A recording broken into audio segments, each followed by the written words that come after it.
Bismillahirrahmanirrahim. Assalamualaikum warahmatullahi wabarakatuh. Hamdan wa syukran ala ni'amillah.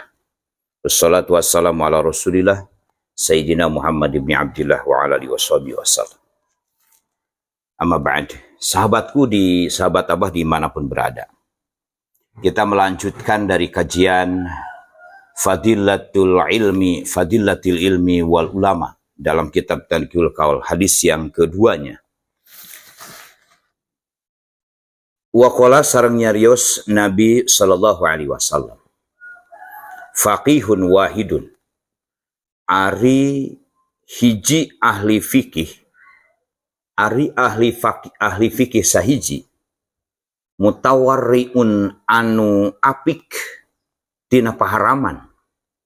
Asyaddu eta leuwih ngabangetkeun ala syaitani ka setan.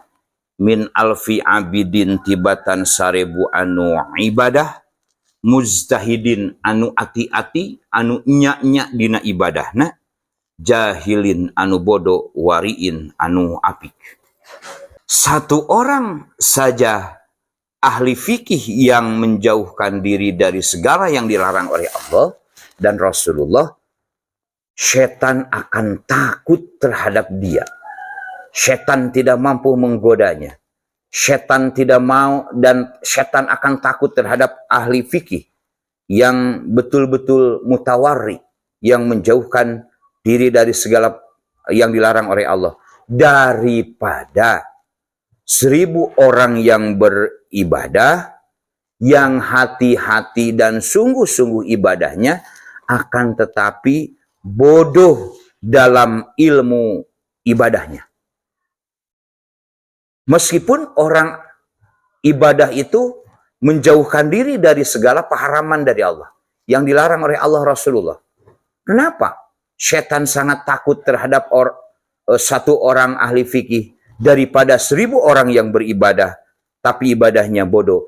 Karena yang 1000 ibadah tidak memiliki ilmu untuk pelaksanaan ibadah. Kalau seumpamanya sholat, tidak memiliki ilmu sholatnya. Kalau dia puasa, tidak memiliki ilmu puasa dengan sempurna. Kalau dia berhaji, dia tidak tahu ilmu haji, hanya melaksanakan saja. Nah, ini sangat luar biasa buat kita. Dan di hadis yang ketiga, di bab fadilatil ilmi, waqala nyariosa Nabi sallallahu alaihi wasallam, fadlul alimi ari kaunggulan anu berilmu, alal abidi ngelehkeun anu ibadah. Kafadlil qamari eta seperti ngunggulanana bulan lailatal badri dina peutingan wengian 14 ala sairil kawakibi ngelehkeun pirang-pirang bentang. Hadis ini bercerita bagaimana keistimewaan keunggulan seorang alim. Siapa alim? Al-amilu bi'ilmihi. Orang yang punya ilmu lalu mengamalkan ilmunya. Kalau dia bercerita tentang tahu duha, dia sangat melaksanakan sholat duha. Melaksanakan ibadah dengan baik, ilmu yang dimiliki dilaksanakan. Siapapun itu, maka kata Rasul akan mengalahkan harkat derajat dengan orang-orang yang beribadah tapi bodoh. Diumpamakan baginda Rasul seperti bulan di tanggal 14. Cahayanya yang terang, cahayanya yang luar biasa indah, mengalahkan bintang-bintang yang bertaburan, mengalahkan ribuan bintang. Jadi seorang alim bisa mengalahkan harkat derajatnya dengan orang yang beribadah, akan tetapi bodoh dalam ilmunya, seperti bulan mengalahkan bintang dalam penerangannya. Ini sangat luar biasa buat kita. Maka pentingnya ilmu buat kita, pentingnya dekat dengan para ulama. Mudah-mudahan kita termasuk orang-orang yang betul-betul memiliki ilmu. Habis pengajian kita dapat ilmu apa, amalkan. Habis pengajian kita dimanapun, mingguan, bulanan, atau tahunan, di lapangan, di masjid, di musola, dimanapun kita mendapatkan ilmu, lalu amalkan. Itu akan menjadi sebuah keistimewaan buat kita memiliki ilmu lalu diamalkan, mengalahkan orang-orang yang beribadah akan tetapi beribadahnya bodoh. Itu sahabatku dimanapun berada.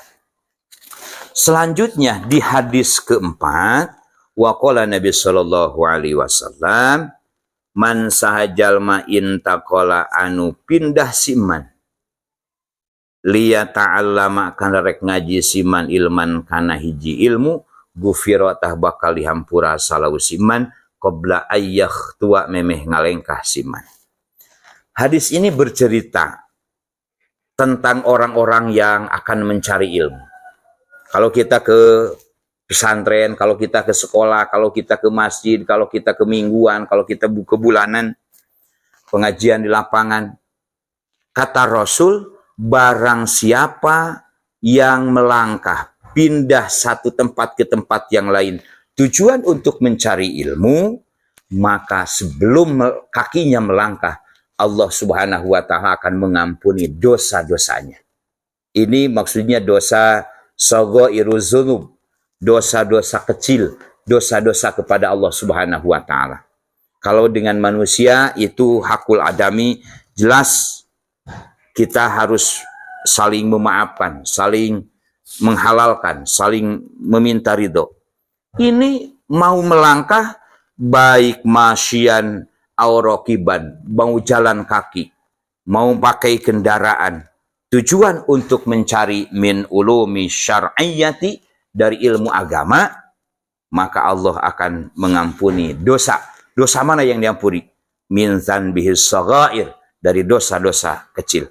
Dari sebelum melangkah, sebelum naik kendaraan, Allah Subhanahu wa Ta'ala sudah mengampuni dosa-dosa orang yang akan mencari ilmu. Mudah-mudahan ini bermanfaat. Mohon maaf kalau ada kekurangan, apalagi kalau membaca i'rabnya, mohon maaf yang sebesar-besarnya. Saling koreksi, saling membantu. Ini mudah-mudahan menjadi motivasi saya dan keluarga, sehingga selamanya kita akan mencari ilmu kapanpun, dimanapun tempatnya, siapapun guru kita, kita mencari ilmu dengan bekal, untuk bekal nanti di akhirat. Sekian dan terima kasih. Mohon maaf. Assalamualaikum warahmatullahi wabarakatuh.